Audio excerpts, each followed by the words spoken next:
What I really like about Steadicam, and this is the main thing, is that what goes on in your head and what happens in your hand, that's how the frame moves. There's nothing between you and it.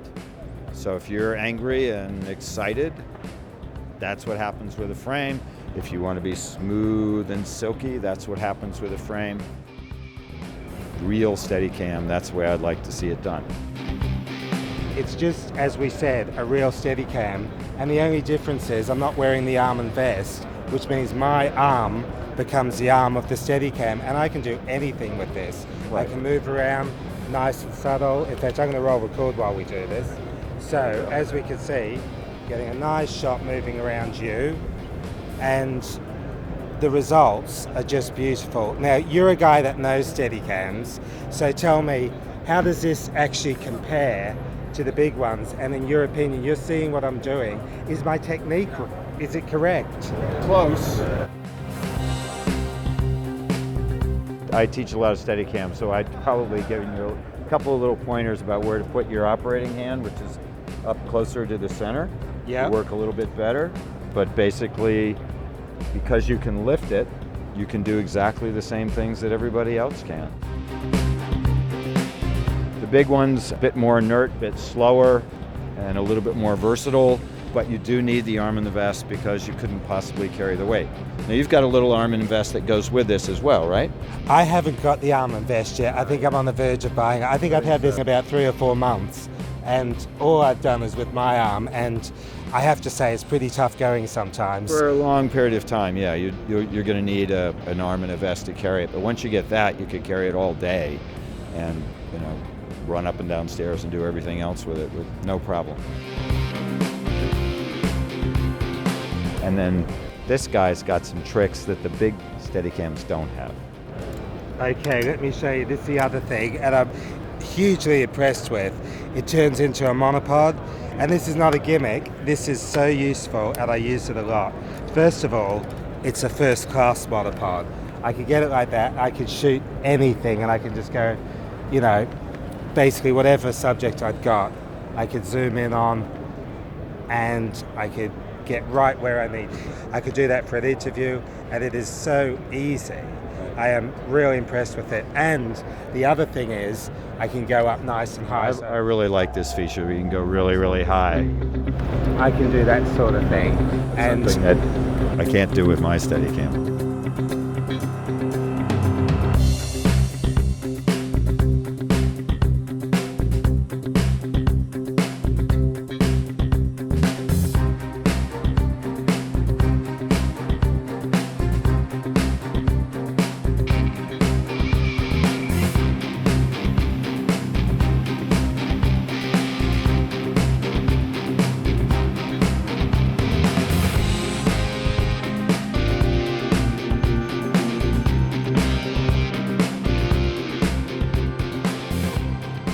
certainly when I'm driving the Steadicam, because I'm moving quick, put the camera in automatic, put in autofocus. If I need to lock exposure, I've got a very simple exposure lock. I don't know what you guys have had to go through over the years with the big Steadicams just to keep stuff in focus. We had some tricks in the old days working with hypofocal distances and things like that, but eventually, very, very quickly, we got into very expensive systems just to turn the lens remotely, because you can't touch a Steadicam if you're not operating it. You can't reach up and do that. So we developed systems to do wireless focus, which is now on almost every camera in the world, big cameras, whether you're Steadicam or not. But we were the first ones that had to have it, as well as video viewfinding. We had to have it. There was no other way to do it. So we were pioneers in that, and so it has come a long way. And we had to, have someone else doing the focus, someone else doing the iris, someone else controlling everything, even turning the camera on and off sometimes. So it really has come a long way, and the viewfinders are much better than they ever were before, so it's easy now. I remember at film school, this is something I dreamed about, I didn't know that I'd be using a Steadicam, but I was in love with what Steadicam could do, and I believe they were over $60,000 back then. $300 for Steadicam Solo at B&H. I'm not selling Steadicams, I just happen to be a big fan. If we work out the percentage, it's probably down to 1% of what it was, or maybe 2%. I mean, this is incredible. It's a little different. The big ones still cost many thousands of dollars, but yeah, it's amazing that the technology has come down to that price. It's ridiculous. When I started, I was a documentary cameraman, and because it was so expensive, I had to go into the movies so that people could pay me enough so that I could pay off my rig. Now, you want to do documentary, you want to work in, often almost any market, you've got a way to do it well, and do it so that it makes sense financially. It's really a good deal. And the other thing I need to ask you is, do I need to look towards the bigger ones? What are they going to give me other than what I've got here, other than letting me hold a bigger camera?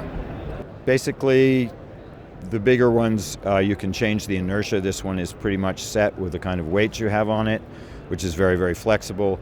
The bigger rigs, you can change the inertia, you can change the behavior, you can get bigger monitors. There's bells and whistles. You can add focus, manual focus, somebody else doing it for you. You can add zoom controls and things. So there are things that happen when you get to a bigger rig that are possible. But the basic image, the basic flow, the basic feel of Steadicam is available in that one, which is astonishing.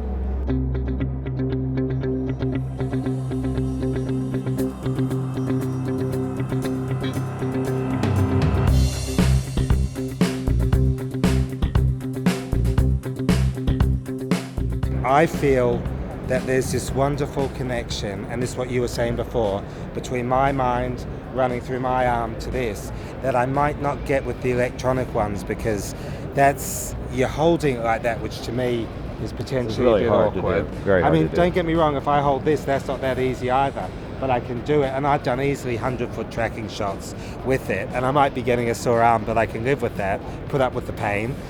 But what I'm talking about is that mind to device connection, and I'm not sure it's the same with the electronic ones. Not yet. Certainly not yet. I think there is some frustration with the distance between what you want to do and how the machines behave, and I know those guys are working on it. But right now, touching the Steadicam and what happens at the other end is instantaneous and direct, and that's how I prefer to shoot. I was very pleased when I got it. Once you understand what Steadicam does and how it balances, now I don't know if this is perfect, but that's the drop time. Maybe that's a bit slow. I would say that's slightly slow, so we extend it a little bit. Yep. And there we are. Maybe and more like that? Yeah, more like that. I think that's a good way to do it. Sometimes it's operator preference. Yep. But unlike a gimbal where you have ones and zeros controlling your life, you are directly connected to it, and your own preferences for balance, that's also easily possible. You just change the drop time a little bit, and it changes how it behaves slightly. It's a bit like ballet. When you're out there moving with the Steadicam, you are in tune with it, and it's an extension of you and your mind, and that's kind of the way I see it. I'm into Steadicam. Me too. Thanks. All right.